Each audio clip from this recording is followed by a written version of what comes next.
Good evening, everyone. It is really a profound honor and joy to be here with all of you for such a special occasion, honoring His Holiness's 90th birthday and celebrating the Year of Compassion. I think just being here, listening to the speakers ahead, it's apparent His Holiness has been here in this very community center, and you can kind of feel His blessings and His presence here in the work that you all do, in the love that you share within the community and broader. So it's inspiring to be here, especially with our Honorable Sikyong Lepensering, with all the distinguished guests here. And thank you for Congressman McAdams also for sharing the joy of that celebration in Dharamsala on July 6th that we were honored to be part of.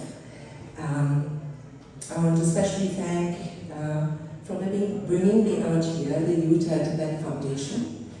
I think this is my second time here working with you all. I think Pamela, you have been also, I have to mention how hard you've worked to put this together. We've been planning this for about 2 years, and now we're here.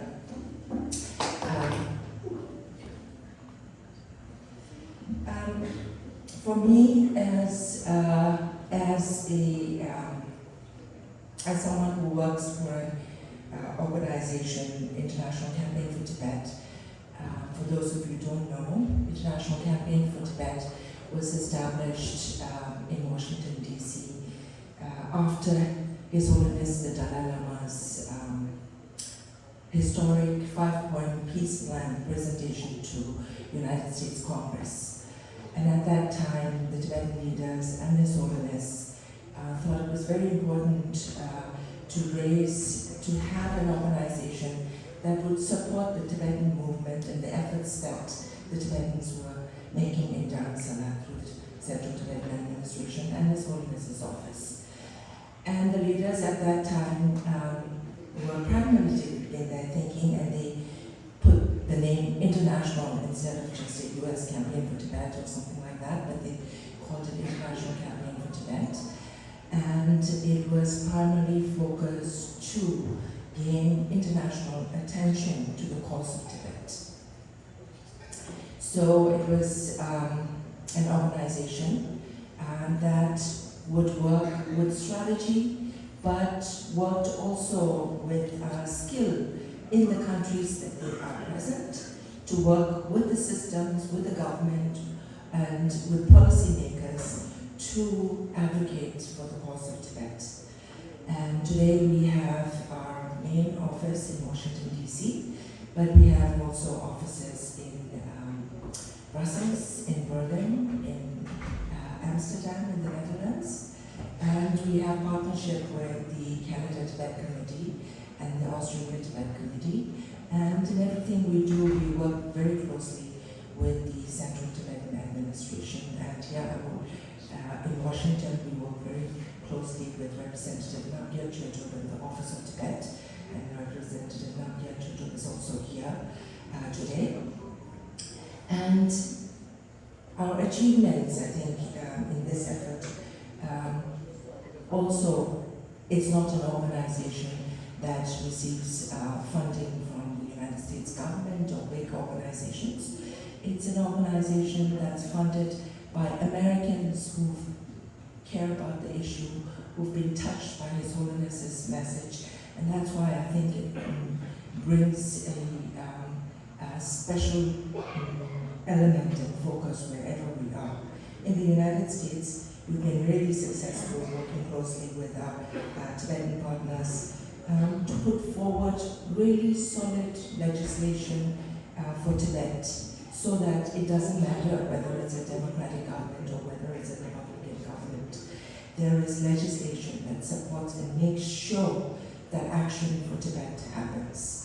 We have legislation from Tibet Policy and Support Act to legislation like Reciprocal Access to Tibet Act that looked at reciprocity in traveling to all Tibetans, to Tibet for Americans, for Tibetan Americans, for journalists, diplomats, in any way.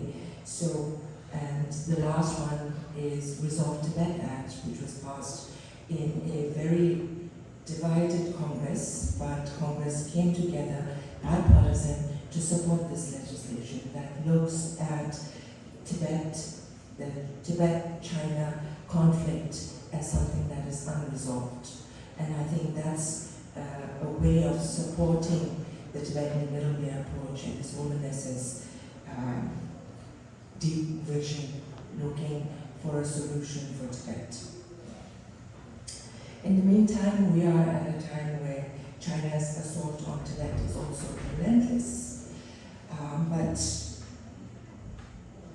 I also look at how His Holiness's efforts in these 90 years have lifted the Tibetan issue from a small, faraway place to something really on the world stage. I think of when His Holiness was forced to escape Tibet. In 1959, he was only 24 years old. He tried to negotiate to find a way to live with the People's Republic of China, but in the end he was forced to flee because his life was in danger. And when he reached the border of India, he tells the story where he looks back to the Khampa, the Tibetan warriors who had traveled with him to secure his journey to the border, and he looked at them and he knew he would not see them again. And he looked out to India and he knew he was heading to a land of strangers where he did not know anyone and everything was new to him. But then today, we look around and we see so many hundreds of thousands of people who have been touched by this vision, who have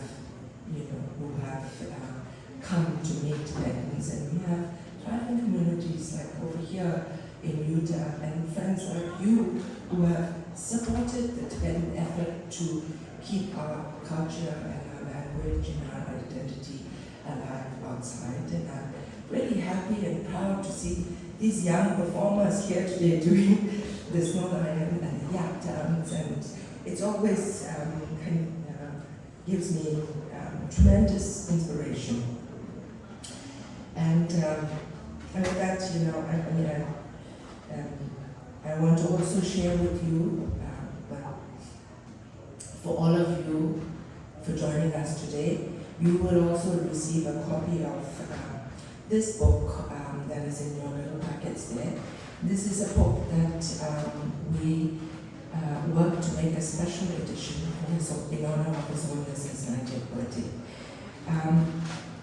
During the 80s and early 90s, when His Holiness was first traveling around the world, giving lectures and talking, he spoke with his assistants and he said, I'm speaking on so many different, to so many different audiences, but maybe you can compile some of those and put together a little booklet that we can distribute. And this was distributed for free everywhere. And then somehow it slowly, we stopped doing that. But we thought for His Holiness 90 that this also thanks to my boss, who is chairman of the International Campaign for Tibet, is Mr. Richard Gere, who's an actor and philanthropist. And he used to always say, where's that little booklet that we always used to have? And so we dug it up. We reprinted with an addendum at the end, 40 years later, so that it touches a little bit on today's day. And then a beautiful foreword by our chairman. And I want to just read the first paragraph of that to give, because I always inspired when and it comes from a real feeling, so I wanted to share that. There are some beings who just shine with more light, who have worked on themselves over many lifetimes with more effort and courage than the rest of us, who are as vast as the infinite universes. His Holiness the Dalai Lama is such a one, as rare as a star in the midday sky. So I think we are all lucky to be alive in this time, learning from His Holiness, sharing the same space where we had His presence. So I think with that, on this 90th birthday at this time, as we are all together, I invite you to also learn about his life, read about it. He is somebody who really did not have it easy. Many challenges came across his life, but he always overcame them. But even while overcoming them, it was not himself that he put forth first. He was always thinking of others. And even, a year ago, we had the privilege of having an audience with His Holiness, and we were talking about his 90th birthday, and we were saying there are going to be celebrations everywhere, and we're going to do this, and His Holiness said, birthdays are not important, celebrations are not necessary, but it might be a beautiful thing if people everywhere, all my friends, were doing something to benefit others. So I think this year of compassion really reflects that message of His Holiness, and I thank you all for joining and for being part of it. Thank you.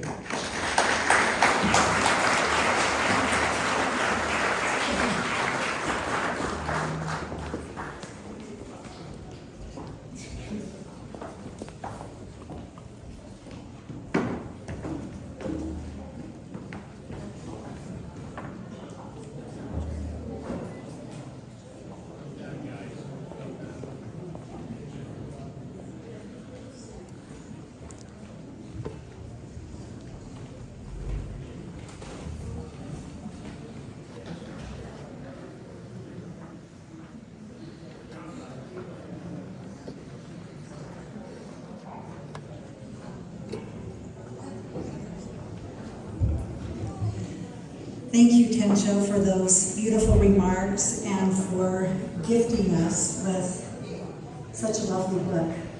I look forward to reading that and taking those words to heart. Next, we have a presentation of an award specially designated in this year of compassion. Sikyang, will you please join me on stage for the presentation? Thank you. Tonight, we are pleased to announce the recipients of the Compassion in Action Award.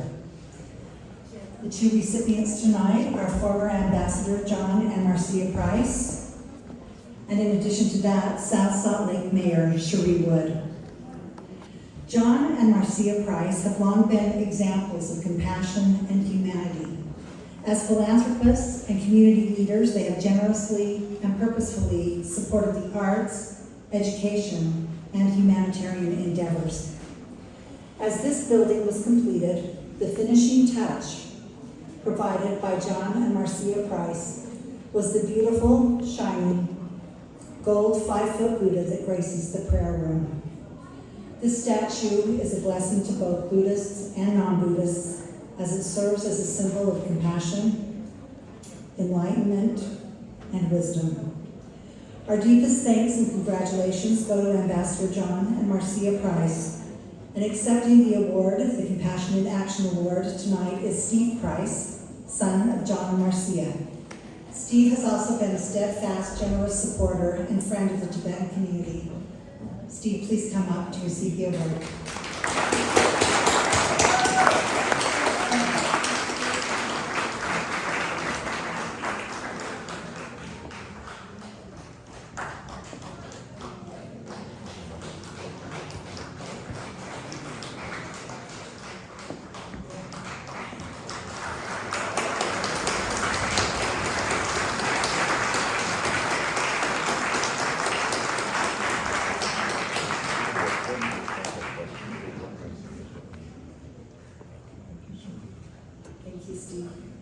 Send our best to your parents, please.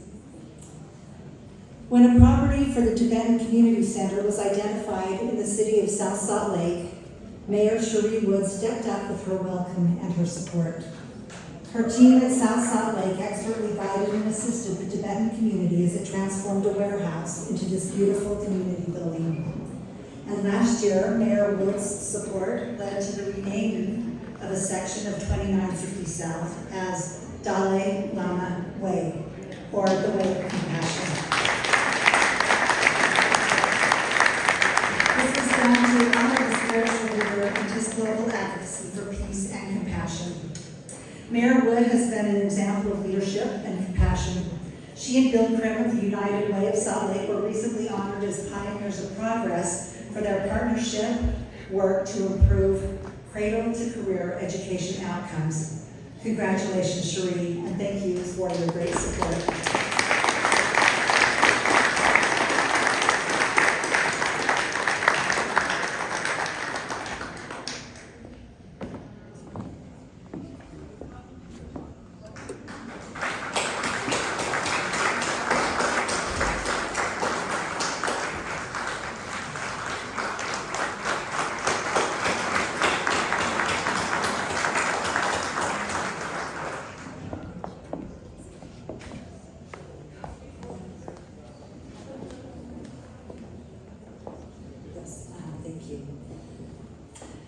Congratulations to the recipients of the Compassion in Action Award. A third award will be presented at a future time when the recipient will be here with us. We are now pleased to hear from Sikyam Pempa Siring, President of the Central Tibetan Administration, who will deliver our keynote address. Born in a Tibetan refugee settlement in southern India, Sikyam Pempa Siring graduated with a degree in economics from Madras Christian College. During his university years, he became an active voice in the Tibetan freedom movement, organizing campaigns to raise awareness about Tibet's struggle under Chinese occupation and building solidarity among Tibetans living in India. Over the past 3 decades, Sikyam Pempa Siring has dedicated his life to public service. He served as a member of the Tibetan Parliament in exile for 20 years, including 2 terms as Speaker, and later represented His Holiness the Dalai Lama and the CTA in North America. In that capacity, he worked closely with U.S. leaders, government officials, and advocacy groups to strengthen American support for Tibet and advance international awareness of the Tibetan cause. Throughout his distinguished career, Sikyam Pempa Siring has championed democratic values in exile, empowered the next generation of Tibetan youth, and upheld the middle way approach.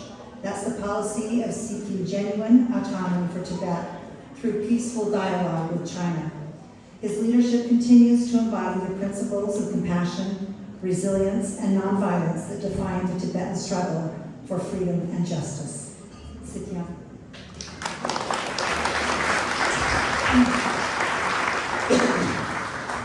Thank you. Thank you, Karen. I'm glad that I could make it tonight, because when I was approached by Tema Chandrasan to attend this ceremony here tonight, I was wondering whether I would be able to make it or not.